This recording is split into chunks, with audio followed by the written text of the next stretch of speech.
আজ বানাবো কাতলা মাছের মাথা দিয়ে অসাধারণ স্বাদের একটি মোচার ঘন্ট রেসিপি। একদম ঘরোয়া রেসিপি, তাই স্কিপ না করে সম্পূর্ণ ভিডিওটা দেখার অনুরোধ রইল। নমস্কার বন্ধুরা, আমি সুপর্ণা। সুপর্ণাস কিচেনে আপনাদের অনেক অনেক স্বাগত। আশা করি সকলে খুব ভালো আছেন। আজকে চলে এসেছি একটা মোচার ঘন্টের রেসিপি নিয়ে। পুরোনো দিনে আমাদের মা ঠাকুমারা যেইভাবে এই রেসিপিটা বানিয়ে এসেছে সেইভাবেই আজকে আপনাদের সঙ্গে শেয়ার করব। খুব সহজে আর খুব তাড়াতাড়ি হয়ে যাবে এই রেসিপিটাই, তাই স্কিপ না করে সম্পূর্ণ ভিডিওটা দেখার অনুরোধ রইল। আর যারা যারা নতুন বন্ধু আছেন, চ্যানেলটি সাবস্ক্রাইব করে পাশে থাকা বেল আইকনটি প্রেস করতে ভুলবেন না, যাতে আমি যা ভিডিও পোস্ট করি সবার আগে নোটিফিকেশান আপনার কাছে চলে যায়। চলুন তাহলে শুরু করা যাক আজকের রেসিপি মোচার ঘন্ট। সবার প্রথমে আমি একটা মোচা নিয়ে নিয়েছি। মোচাটাকে খুব ভালোভাবে ছাড়িয়ে নেব। আর এই যে খোলাটা কিন্তু আমরা ছোটোবেলায় খুব নৌকা বানাতাম। আপনারা কে কে এরকম এটাকে নৌকা বানাতেন কমেন্টের মাধ্যমে আমাকে জানাতে কিন্তু ভুলবেন না। এখান থেকে আমি মোচার ফুলগুলোকে সব ছাড়িয়ে নিচ্ছি। মোচাটা অনেকটাই বড়, আমার যতটা প্রয়োজন আমি ততটাই ব্যবহার করব।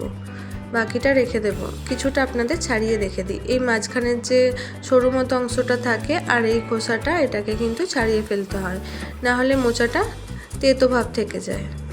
চলুন তাহলে একেবারে কেটে নিয়ে ফিরে আসছি। মোচার সঙ্গে আর কি কি ইনগ্রেডিয়েন্টস লাগছে চলুন আপনাদের দেখিয়ে দিই। এখানে দেখুন আমি অনেকগুলো সবজি নিয়ে নিয়েছি। সবার প্রথমে এখানে আমি নিয়েছি আলু, দুটো মাঝারি সাইজের আলু আমি কেটে নিয়েছি। এখানে 5 থেকে 6টা সিম কুচিয়ে নিয়েছি একটা ছোট সাইজের বেগুন লাগছে, এখানে সামান্য 2 ইঞ্চি মতো আদা নিয়েছি, 15 থেকে 20টা বড়ি লাগছে, একটা মাঝারি সাইজের টমেটো আর পেঁয়াজ কুচি। আর এখানে দেখুন কাতলা মাছের মুড়োটা কিন্তু আমি অলরেডি ভেজে নিয়েছি। এবার সবার প্রথমে এখানে কড়াই গরম বসিয়ে দিয়েছি, এর মধ্যে কেটে রাখা মোচাটা দিয়ে দিচ্ছি। মোচাটাকে কিন্তু কাটার সময় অবশ্যই জলের মধ্যে রাখবেন, না হলে কালো হয়ে যাবে। এর মধ্যে দিয়ে দিচ্ছি 1/2 চামচের থেকে একটু কম পরিমাণে নুন আর দিয়ে দিচ্ছি সামান্য পরিমাণে হলুদ গুঁড়ো। এবার এখানে 1 কাপ পরিমাণে জল দিয়ে মোচাটাকে খুব ভালোভাবে ভাপিয়ে নিতে হবে। 2 মিনিট মতো ভাপিয়ে নিলেই হবে। ফিরে এলাম 2 মিনিট পর। দেখুন মোচাটা আমার এখানে খুব ভালোভাবে ভাপানো হয়ে গেছে, অনেকটা কমেও গেছে। এবার এটাকে কিন্তু নামিয়ে নিতে হবে। মোচাটা নামিয়ে কড়াইটাকে খুব ভালোভাবে ধুয়ে পরিষ্কার করে নিয়েছি। এবার এর মধ্যে দিয়ে দিচ্ছি 2 টেবিল স্পুন পরিমাণের সর্ষের তেল। সবার প্রথমে আমি বড়িগুলোকে এখানে ভেজে নেব। লাল লাল করে বড়িগুলোকে ভেজে নিতে হবে। দেখুন বড়িগুলো এখানে খুব সুন্দর করে ভাজা হয়ে গেছে, এবার তুলে নিচ্ছে। এবার ওই তেলের মধ্যে দিয়ে দিচ্ছি সামান্য পরিমাণে 5 ফোড়ন,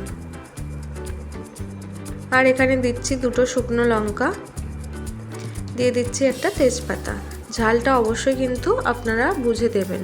5 ফোড়ন আর তেজপাতা শুকনো লঙ্কাটাকে কয়েক সেকেন্ডের মতো নাড়াচাড়া করে নিলাম। এবার এখানে আমি 15 থেকে 20 দানার মতো চিনি দিয়ে দিয়েছি। চিনিটা দিলে কিন্তু মোচার তরকারিতে টেস্টটা খুব ভালো আসে।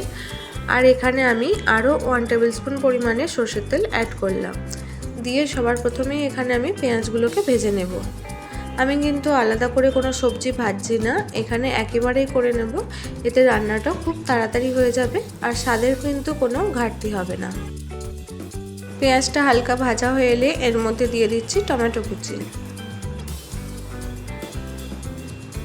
টমেটোটা একবার নাড়াচাড়া করে এর মধ্যে দিয়ে দিচ্ছি কেটে রাখা আলুগুলোকে দিয়ে কিন্তু খুব ভালোভাবে ভেজে নিতে হবে।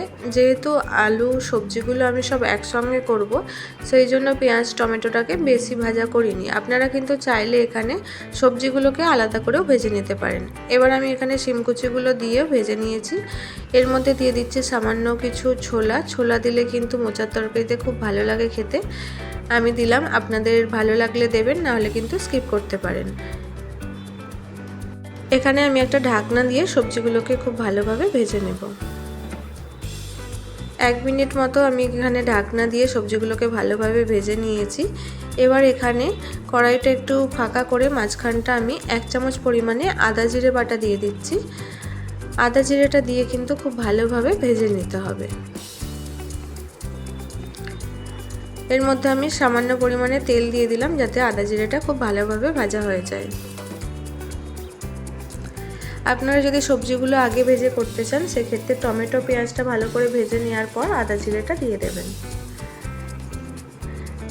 আদা জিরেটা কিছুক্ষণ নাড়াচাড়া করার পর এখানে আমি দিয়ে দিচ্ছি 1 চামচ পরিমাণে হলুদ গুঁড়ো, আর এখানে আমি দিয়ে দিচ্ছি স্বাদ মতো নুন।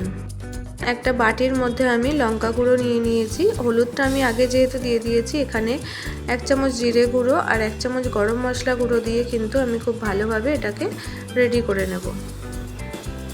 এবার রেডি করে নেওয়া পেস্টটা আমি এখানে দিয়ে দিলাম। এবার মশলাটাকে খুব ভালোভাবে কষিয়ে নিতে হবে। কিছুক্ষণ নাড়াচাড়া করার পর আমি এখানে কেটে রাখা বেগুনটাও দিয়ে দেব। বেগুনগুলো দেওয়ার পর খুব ভালোভাবে সবজির সঙ্গে মিশিয়ে নিতে হবে। এবার একটা ঢাকনা দিয়ে ঢেকে দেব 1 থেকে 1.5 মিনিটের জন্য। গ্যাসের ফ্লেমটা অবশ্যই স্লো হিটে রাখবেন। ফিরে এলাম 1 মিনিট পর। এখানে আমি আরেকবার খুব ভালোভাবে নাড়াচাড়া করে দিয়েছি। এবার সেদ্ধ করে রাখা মোচাটা দিয়ে দিতে হবে। মোচাটা দিয়েও কিন্তু খুব ভালোভাবে কষিয়ে নিতে হবে। রান্না কিন্তু কষানোর কাছেই মেন। কষানোটা খুব ভালো করে হলে কিন্তু রান্নার টেস্টটা খুব ভালো হয়। এবার এখানে দিয়ে দিলাম ভেজে রাখা বড়ি। বড়িগুলো দিয়ে নাড়াচাড়া করে আবার ঢেকে দিচ্ছি 2 মিনিটের জন্য। ফিরে এলাম 2 মিনিট পর। এখানে আমি ভেজে রাখা মাছটা দিয়ে দিচ্ছি। মাছটাকে অবশ্যই কিন্তু ভেঙে দেবেন। মাছটা দিয়ে নাড়াচাড়া করে নিতে হবে। তারপর পরিমাণ মতো জল দিয়ে একটা ঢাকনা দিয়ে ঢেকে দেব। এখানে আমি 1 গ্লাস পরিমাণে জল দিয়েছি, বেশি জল দেওয়ার দরকার নেই। যেহেতু সবজিগুলো খুব ভালোভাবে কষানো হয়েছে সেই জন্য অনেকটাই কিন্তু সেদ্ধ হয়ে আছে, তাই জলটা অবশ্যই পরিমাণ মতো দেবেন। একটা ঢাকনা দিয়ে ঢেকে দিয়েছিলাম 10 মিনিটের জন্য। 10 মিনিট পর দেখুন এখানে তরকারিটা কিন্তু আমার একদম রেডি হয়ে গেছে। এখানে চাইলে আপনারা ওপর থেকে একটু গরম মশলা ছড়াতে পারেন। আমি যেহেতু গরম মশলাটা একবার দিয়েছি তাই আর দিচ্ছি না। সবার শেষে ঘি দিয়ে একবার নাড়াচাড়া করে নামিয়ে নেব। আজকের রেসিপিটা আপনাদের কেমন লাগলো আমাকে জানাতে ভুলবেন না। যদি ভালো লাগে একটা লাইক, শেয়ার, কমেন্ট এবং ভিডিওটি হাইপ করতে ভুলবেন না। আর চ্যানেলটি সাবস্ক্রাইব করে পাশে থাকার অনুরোধ রইল। ফিরবো আবার নতুন কোনো ভিডিও নিয়ে। ততক্ষণের জন্য সুস্থ থাকুন, ভালো থাকুন, সঙ্গে থাকুন। ধন্যবাদ।